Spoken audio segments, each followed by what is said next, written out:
Welcome back to ECW 2006. This is episode number 39 of CyberSlam, and it begins with a look back at last week's show and Rhino's ultimatum that he made to Paul Heyman regarding the ECW World Champion CM Punk. He told Paul Heyman that he had a week to give him what he wanted, and the commentators introduced the show by saying that time was up and we were about to hear from Rhino. Rhino wasted no time in coming down to the ring, calling out Paul Heyman to answer his ultimatum. Heyman was sceptical about entering the ring with the violent ECW World Television Champion and remained on the outside as he tried to reason with him. Paul promised Rhino that he would be given anything he wanted, but he wouldn't be making the champion v champion match between CM Punk and Rhino. Rhino wasn't happy with this and went out to confront Heyman when CM Punk came down and got between them. Rhino said that he wasn't surprised to see Paul hiding behind Punk, questioning what was going on between the two of them. He implied that Punk had been handed the title by Paul Heyman, which angered CM Punk, who does not like to have his integrity questioned. Punk added that Heyman had done everything in his power to get the title on the hustle, and CM Punk, is the only reason that Homicide and Low-Ki aren't walking around with the ECW World Championship. Rhino not doing well without a script, CM Punk doing much better. It was a good angle overall though, and CM Punk came out of it looking very good, advancing that main event storyline. We go into the opening match of the night, Low-Ki making his return to ECW. He hasn't been seen since November to Remember, but he is in fine form as he picks up a dominant victory over Elijah Burke, 3 minutes and 47 to pin him with the Key Crusher. Another good performance from him, a 69 in such a short match. After the match, Jade tries to get word from Low-Ki, asking him about where he's been since November to Remember, but he refuses to offer any answers as to where he's been or what he's been doing, completely blanking the interviewer as he headed back up the ramp. We get a promo from Tommy Dreamer regarding his main event match with Paul Burchill, putting over how momentous the challenge that faces him is. I've just seen that got a 30E+, that is terrible. Tommy Dreamer doesn't do great things, but he's normally consistently sort of getting us a D, a nice average rating for us. I know he struggled when going off script there, but that is really below what I expect from him. Nonetheless, he shows no fear in sharing the ring with the Ripper, saying that he is fighting for his mentor and friend Terry Funk, and nothing was going to keep him down. Really surprised by that rating there. Not good enough at all. A clearly busy and stressed Paul Heyman is then seen in the back, approached by Little Guido, the FBI member asking for a rematch with Tony Mamluke next week, but trying to keep the request on a down low. He clearly doesn't want other people knowing that he's asked for the match. Despite claiming to be over his defeat to Mamluke at November to Remember, he clearly wants to set the record straight and is granted the match by Paul Heyman, who probably only gives him the match because he wants to be left alone.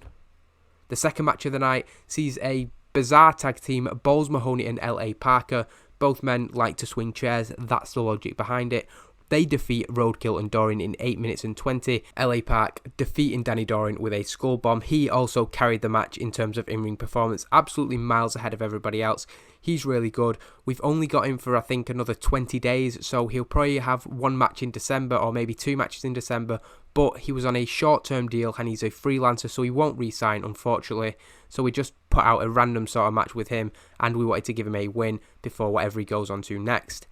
After the match, they stand tall, having swung chairs together throughout. Balls Mahoney and L.A. Parker are put over as a truly odd couple pairing, but nonetheless, they have proved effective in their first match together as a tag team.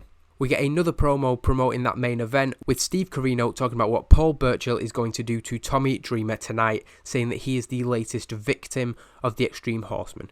Corino addresses the fact that Dreamer's fellow originals are dropping like flies week by week, and it won't be long before the King of Pro Wrestling reigns over ECW. That continues tonight, before the gatekeeper Stevie Richards takes down the ECW World Champion CM Punk on next week's show. A superb promo, working well without a script. He had the crowd in the palm of his hand the entire time. That's what we want to see. We need more promos like that from Steve Corino to go with his pretty good in-ring performances. We go into a segment before the main event. I thought it was the main event.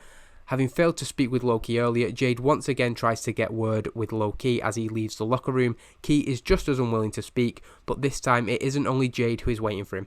Pushing past Jade as Low-Ki walked by, Homicide told her to keep out of Hustle business, telling her that they keep their shit in-house and she wasn't going to get a scoop tonight. Despite this, as the cameras followed events unfolding, Homicide's attempts to talk with Low-Ki were equally fruitless, him remaining silent as he headed out of the building.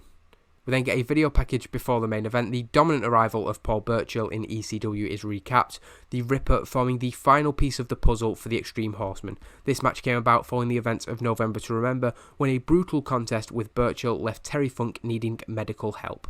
Some have suggested the match could have ended Terry Funk's career, and Tommy Dreamer has stepped up to defend the honour of his mentor and friend. I wasn't expecting great things.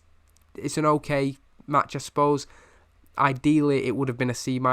A good performance from Paul Burchill. Tommy Dreamer disappointing us again. It's a 9 minutes and 50-second match. Not very long. It had decent wrestling, but not much heat. So that's on me for not building much excitement throughout the night.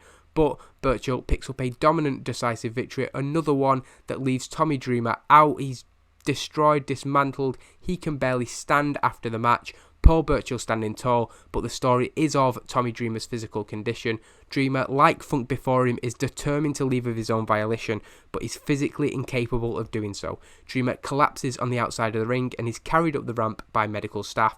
The commentators put over the trauma of sharing a ring with Paul Burchill for an extended period of time, suggesting that laying down early may be the best thing to do for future opponents of Burchill, despite the fact that their fighter's instinct will tell them to continue.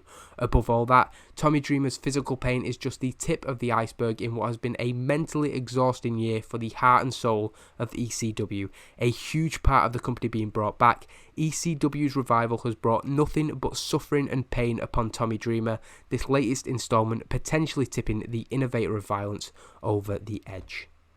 So it is a C-57. We're in the knack of just eking out those C-minuses, just doing enough to not fall back into the D pluses, but we certainly need to be more consistent and do better things. Next week I'm hopeful of that because CM Punk is in the main event. Whoever he faces, it's going to be a decent match, but Stevie Richards, I am quite confident he can get a good solid match with CM Punk. That'll be the final of the Terminal 5 shows. We'll then go into 3 episodes at the end of the year, and then it's not long until we are in 2007, and I have huge plans for what's coming in the next year of the revival, the return of ECW.